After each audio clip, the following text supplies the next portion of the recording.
विद्यार्थी मित्रो, आता बघा आपला या ठिकाणी 7वा तासिका चालू आहे. याच्या अगोदरचा आपण 6वा तास बघितला होता. या 7व्या तासिकेमध्ये आपण नवीन रोगाची माहिती पाहणार आहोत. त्याला फिलेरेसिस असं म्हणतात. त्याला आणखीन दुसरं नाव आहे एलिफंटासिस असे म्हणतात. एलिफंटासिस म्हणजे हत्ती रोग.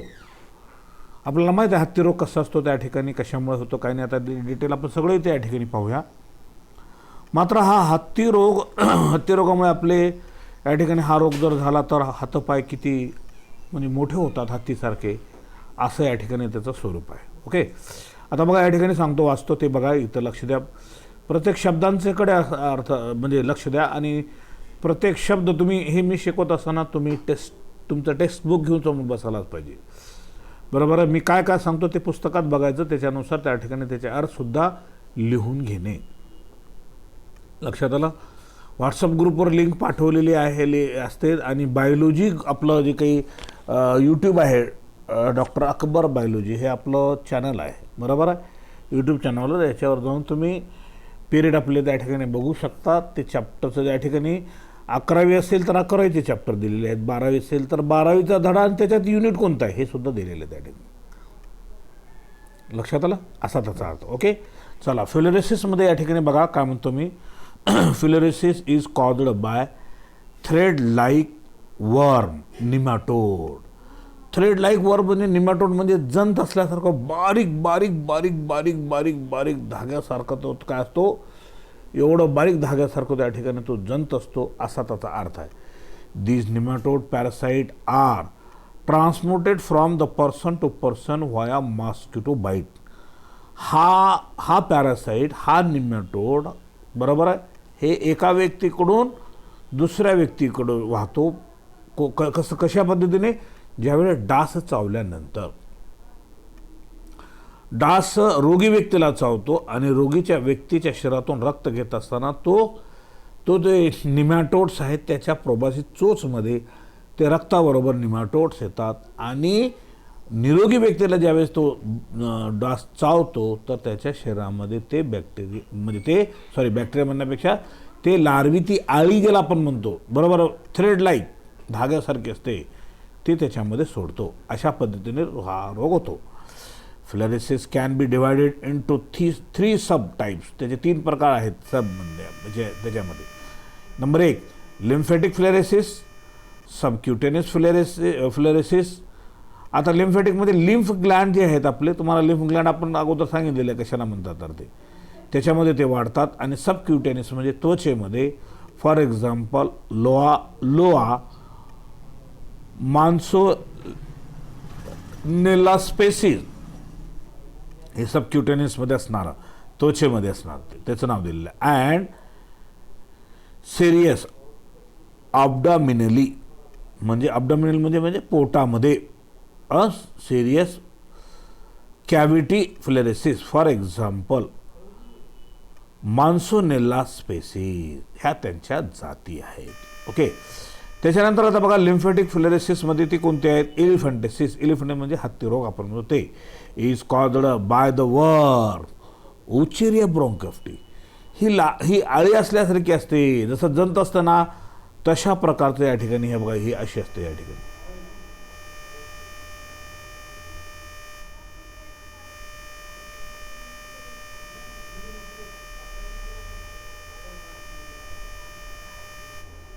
अशा प्रकारची ही आहे, आळी आहे ही.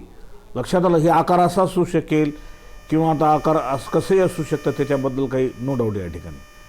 बघा ही अशा पद्धतीने असू शकते आकाराचं, कसं आळी आहे, बरोबर आहे, ही या पद्धतीने किंवा आणखीन या पद्धतीने असे कोणतेही त्याचे स्वरूप फॉर्म असं. ओके, चला. त्याच्यानंतर आता बघा ह्याच्यामध्ये मी काय म्हणतो. म्हणून आता या ठिकाणी काय, lymphatic filariasis elephantiasis caused by the worm Wuchereria bancrofti. ही उचेरिया ब्रोंकॉफ्टी ही खास अशा प्रकारचं या स्पेसीचं नाव आहे. कधी कधी प्रश्न विचारला जातो, हत्ती रोग जो होतो तर कशामुळे, कोणत्या त्या स्पेसीजमुळे, त्याची स्पेसीज कोणती आहे, उचेरिया ब्रोंकॉफ्टी, हे आपण लक्षात ठेवावं. ओके, त्याच्यानंतर आणखीन दुसरी आहे ब्रुजिया मॅली, ब्रुजिया टिमोरी, बघा हे त्यांचे शास्त्रीय नाव आहेत असा त्याचा अर्थ. आता त्याच्यानंतर सिम्पटम्स, साईन अँड सिम्पटम्स, त्याची निशाणी आणि त्याची लक्षणं कसं ओळखतो आपण की ह्या एलिफंटासिस किंवा हे फिलेरिसिस नावाचा रोग झालेला आहे. बघा तर पहिला आहे ह्याच्यामध्ये oedema with thickening of skin, underlying tissue, म्हणजे काय एडिमा म्हणजे काय, सूज येणे. कशामध्ये, थिकनिंग ऑफ स्किन, त्वचामध्ये सूज येते, बरोबर, असा त्याचा अर्थ त्या ठिकाणी. Wuchereria bancrofti affect the leg, arm, breast, scrotum. Wuchereria bancrofti कुणावर परिणाम करतो, पाय, त्याच्यानंतर आर्म, हात, ब्रेस्ट, स्तन. आता स्क्रोटम, स्क्रोटम म्हणजे काय, जी आपली टेस्टिस असते ना, टेस्टिस पुरुषांची, बरोबर आहे, खाली लोंबकळत असलेली जी काही जो भाग आहे टेस्टिस, एक असलेलं त्या ठिकाणी समोर असा पेनिस असतो आणि गोल अशा प्रकारचे त्या ठिकाणी गोटी जी आपण म्हणतो असल्यासारखे असतात, तर ती खाली लोंबकळत असलेल्या पिशवीमध्ये असतात, त्या पिशवीला स्क्रोटम म्हणतो. ते त्याच्यामध्ये सुद्धा सूज होते असा त्याचा अर्थ आहे. ओके. इन लिम्फॅटिक फिलेरिसिस, लिम्फमध्ये जे फिलेरिसिस होत असेल, worm infect the lymphatic system. आता वर्म हे लिम्फॅटिक सिस्टीममध्ये इन्फेक्ट करतं. Cause the enlargement of lymph vessel, लिम्फच्या ग्रंथी असतात तर ते वाढतात आणि नोड्स, त्याच्यामध्ये लिम्फ ग्रंथी आणि नोड्ससुद्धा एनलार्ज होतात, मोठे होतात. This is elephantiasis, that is limbs are swollen. Limbs म्हणजे हातपाय फुगतात, लाईक लेग ऑफ एलिफंट. जसे हत्तीचे पाय होतात ना, तसे माणसांचे पाय होतात असा त्याचा अर्थ आहे. त्याच्यानंतर लिम्फ एडिमा, दॅट इज, यालाच काय, ॲक्युम्युलेशन ऑफ लिम्फ फ्लूइड, लिम्फच्या फ्लूइडच्या टिश्यूमध्ये कॉझिंग स्वेलिंग, लिम्फच्या टिश्यूमध्ये वाढतं आणि त्याच्यानंतर हे काय होतं, हे अशा प्रकारचं होतं. आता बघायची लाईफ सायकल या ठिकाणी दिलेली आहे. बघा कशाची लाईफ सायकल दिलेली आहे या ठिकाणी, हे बघा, मोड्स ऑफ ट्रान्समिशन फिलेरिसिस उचिरे ब्रॉन्कटी. कसं हे म्हणजे या ठिकाणी हे म्हणजे याची लाईफ सायकल कशी होते, हे बघा इथं या ठिकाणी काय केलेलं आहे, हे बघा इथे हा मॉस्किटो, इथला बघा, इथला हा मॉस्किटो रोगी व्यक्तीला चावून, mosquito takes a blood meal, inject the मायक्रोफ्लेरी.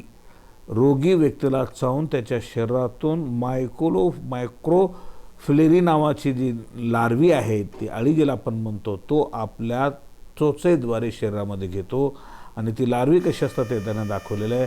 आणि नंतर ह्याच्यामध्ये खरं तर सुरुवात इथून आपण दाखवावी. कुठून दाखवावी, थांबा एक मिनिट, इथून दाखवू आपण. नंबर 1 त्याने इथं दाखवलेलं आहे, बरोबर आहे.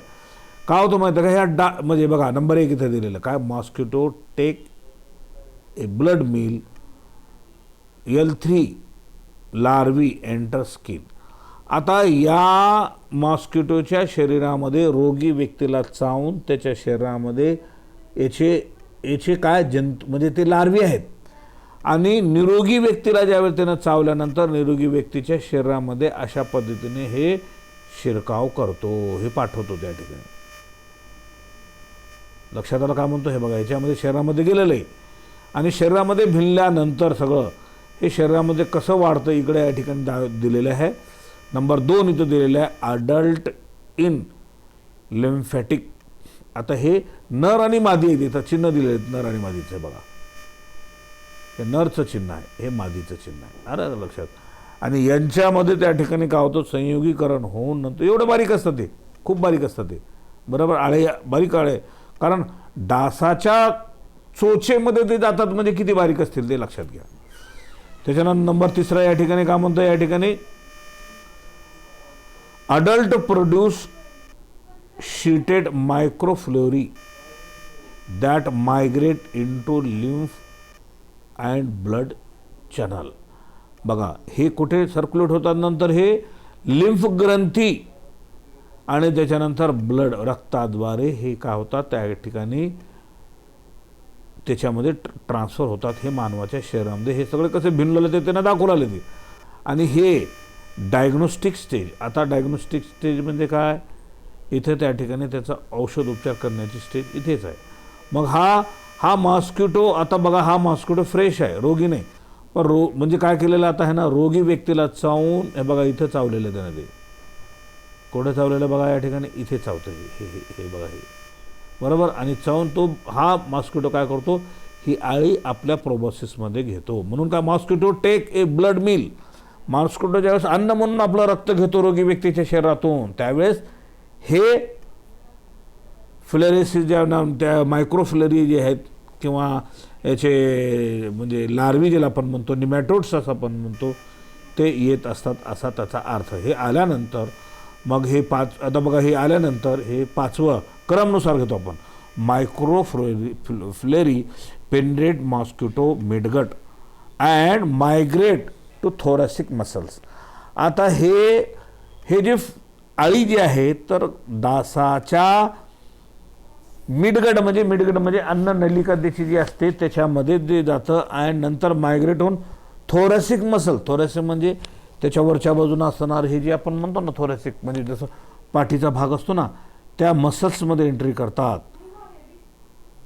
L1 लार्वी टू मोल्डिंग, बरोबर, मोल्डिंग होणे बघा, larvae number 3 migrate to head and mosquito proboscis. नंतर हे तिथून काय होतात, हे मॉस्किटोच्या डोक्यामध्ये येतात, म्हणजे तिथं तोंड असतो त्या ठिकाणी, आणि प्रोबॉसिसमध्ये त्याची चोच, म्हणजे त्याची चोच असते ना अशी या ठिकाणी, ती असं बोटात, त्याच्यामुळे मग नंतर हा डस काय करतो, निरोगी व्यक्तीला चावतो. हे बघा, mosquito takes a blood meal. निरोगी व्यक्तीकडून ज्यावेळेस अन्न म्हणून ते रक्त घेत असतं, त्यावेळेस त्यानं काय, L3 3 लार्वीच्या आसपास एंटर द स्किन. आता हे इन्फेक्टिव्ह स्टेज असं म्हणलेलं आहे. इन्फेक्टिव्ह म्हणजे काय, रोग निर्माण करणारी अवस्था. लक्षात आलं, अशा प्रकारचं या पद्धतीने त्याचं काय होतं, लाईफ सायकल होतो, असा त्याचा अर्थ आता. बरोबर आहे. तुम्हाला लाईफ सायकल आता या ठिकाणी तुमची कसं या ठिकाणी ट्रान्सफर होतो, हे या ठिकाणी तुम्हाला मी कल्पना या ठिकाणी दिलेली आहे, आणि त्यानुसार हे जरी या ठिकाणी अशा पद्धतीने जर चालत असलं तर तुम्हाला या ठिकाणी मी हे दाखवतो. आणि थोडंसं लाईट गेलेली आहे, प्रकाश कमी असलं तरी चालेल, काही प्रॉब्लेम नाही आपल्याला. नंतर आता या ठिकाणी बघा याच्यामध्ये नंतर आता दिलेलं आहे या ठिकाणी, हे असं झाल्यानंतर हे याच्यामध्ये काय दिलेलं आहे, ते साईन आणि सिम्पटम्समध्ये त्यांना सांगितलेलं आहे. साईन आणि सिम्पटममध्ये आणखीन एक प्रकार आहे बघा या ठिकाणी, काय, हायड्रोसिल होतो. हा साधारणतः मेलला होतो. काय होतो hydrocele, that is testis enlarge due to accumulation of lymphatic fluid in testis. टेस्टिसमध्ये लिम्फॅटिक फ्लूइडमध्ये हे लार्वी गेल्यानंतर त्या ठिकाणी काय होतो, टेस्टिस का होतात त्या ठिकाणी मोठे होतात. बरोबर, टेस्टिसचे काय होतात त्या ठिकाणी मोठे होतात त्या ठिकाणी, बरोबर आहे, खूपच मोठे झाल्यासारखे होतात, असा त्याचा अर्थ त्या ठिकाणी. बरोबर आहे. आणि हे लघवीची जागा ज्याला आपण म्हणतो खाली, ते टेस्टिसमध्ये तिथे सुद्धा असा प्रॉब्लेम येतो. त्याच्यानंतर आता बघा या ठिकाणी मोड्स ऑफ ट्रान्समिशन, हे कसं आपल्या शरीरामध्ये म्हणजे ट्रान्सफर करतो त्याचं त्यांना सांगितलेलं आहे. काय mode of transfer, Wuchereria bancrofti is, म्हणजे ते लार्वीच्या जातीचं नाव आहे, is transmitted to human body by a female Culex mosquito. डासाची जी जात आहे फिमेल क्युलेक्स मॉस्किटो. मलेरिया काय, मलेरियाचं मलेरिया कोणत्या डासाचं, फिमेल ॲनाफिलिसनं होतो. मात्र हे कशामुळे होतं त्या ठिकाणी, फिमेल क्युलेक्स मॉस्किटोनं होतो, असा त्याचा अर्थ आहे. त्याच्यामध्ये बघा या ठिकाणी पुढे असं त्याने सांगितलेलं आहे, the larvae escape mosquito body and arrive on the human skin. म्हणजे काय होतं त्या ठिकाणी, मॉस्किटोच्या शरीरामधून हे बाहेर निघून त्या ठिकाणी काय होतात, कशामध्ये होतात, मानवी त्वचेमध्ये जातात. दे पेनिट्रेट स्किन, त्वचेमध्ये शिरकाव करतात, एंट्री करतात. Undergoes two moulting before they become adult and settle in the lymphatic system. नंतर ते लिम्फॅटिक सिस्टीममध्ये जातात. Incubation period can be as long as 8 to 16 month. आता इन्क्युबेशन हे एक महत्त्वाचं आहे बघा. इन्क्युबेशन पिरियड काय म्हणजे 8 ते 16 महिने, म्हणजे ह्याचा अर्थ काय, ज्यावेळेस हे रोगाचं जंतूमध्ये शरीरामध्ये शिरकाव केल्यानंतर आपल्या शरीरामध्ये गेल्यानंतर माणसाला नंतर कधी कळतं त्या ठिकाणी हे रोग उलाल म्हणून 8 ते 16 महिन्यानंतर, याला इन्क्युबेशन पिरियड म्हणतात. इन्क्युबेशन पिरियड म्हणजे काय, तोपर्यंत ते वाढत असलेलं आपल्याला कळतच नाही, त्याचे लक्षणं दिसत नाही, त्याला इन्क्युबेशन पिरियड असं म्हणतात. इन्क्युबेशन पिरियडचा अर्थ माहीत असू द्या त्या ठिकाणी. एकदा त्या ठिकाणी इन्फेक्शन झाल्यानंतर कधी झाले तेव्हापासून तर ते आपल्याला लक्षणं कधी कळतात तेवढं कालावधी त्याला इन्क्युबेशन पिरियड असं म्हणतात. ओके. त्याच्यानंतर आता बघा या ठिकाणी डायग्नोसिस अँड ट्रीटमेंट. डायग्नोसिस म्हणजे ह्याला काय आपल्याला उपचार करायचं आहे, use of diethylcarbamazine citrate twice a day for 3 weeks. 3 आठवडे त्या ठिकाणी काय करायचं आपण, दोनदा काय करायचं, दररोज 2दा हे डायइथिल कार्बामॅझिन सिट्रेट्स घ्यायचं.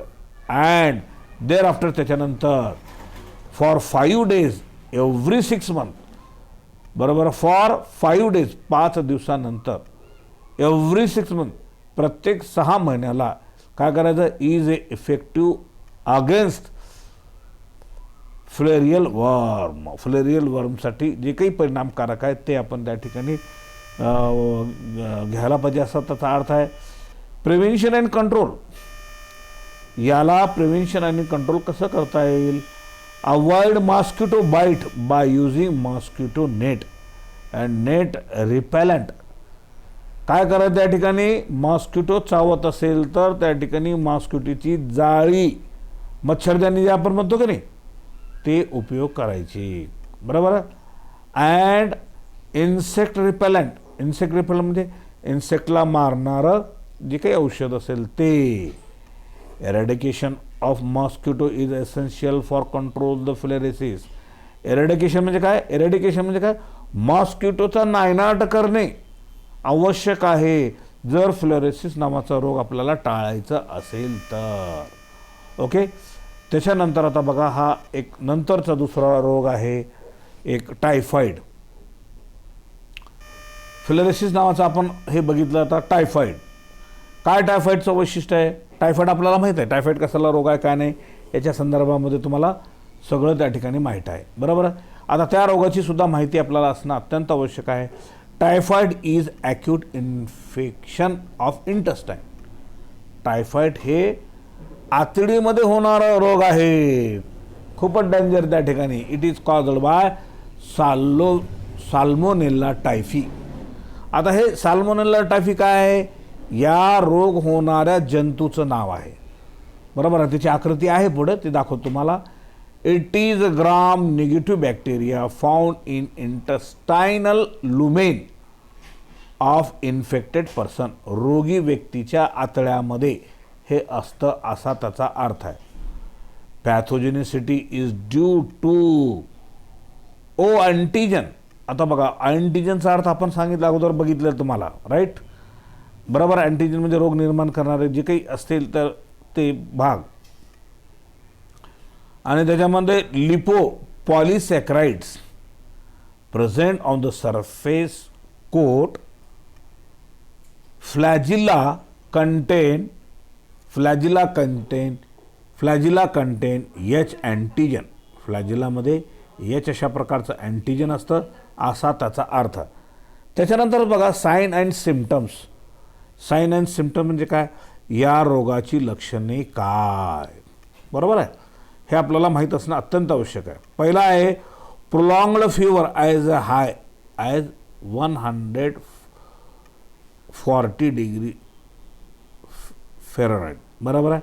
म्हणजे ताप खूप येत असेल तर, त्याच्यामध्ये ताप खूप येतो खूप दिवसापासून, आणखी तापचं म्हणजे किती 104 पर्यंत जातं आहे. आपलं बॉडीची टेम्परेचर 37 डिग्री सेंटीग्रेड आहे, बरोबर आहे. म्हणजे किती जातं आहे 104 पर्यंत. मग जनरल नॉशिया म्हणजे काय, मळमळ केल्यासारखं होतं, फॅगेटिव्ह थकवा येतो, हेडेक डोकं दुखायला लागतं, बघा हे तुम्हाला शब्दांचे अर्थ माहीत नसेल तर तुमचं तुम्ही लिहून घेत चला बरं. आता मी काही प्रत्येक शब्द तुम्हाला लिहून घ्या असं मी म्हणत नाही. नॉशिया म्हणजे मळमळ करणे आणि ओमिटिंग म्हणजे उलटी करणे. तर हे फरक लक्षात घ्या. आता कारण ओमिटिंग इथं नाही, नॉशिया मळमळ करायला लागतं. फॅगेटू म्हणजे थकवा येतो, हेडेक डोकं दुखायला लागतं. ऑब्डॉमिनल पेन पोटामध्ये दुखायला लागतं. कॉन्स्टिपेशन म्हणजे काय, संडास साफ न होणे किंवा डायरिया होणे. डायरिया होणे म्हणजे काय, संडास लागणे. डायरिया आणि डिसेंट्रीमध्ये फरक आहे, बरोबर आहे. डिसेंट्री म्हणजे काय, पाण्यासारखं संडास होणे आणि डायरिया म्हणजे पातळ संडास होणे असा त्याचा अर्थ आहे. कंटिन्यू होणे. Rose coloured rash on skin, लाल रंगाचे त्वचेवर असे चट्टे दिसतात, पट्टे किंवा चट्टे ज्याला आपण म्हणतो.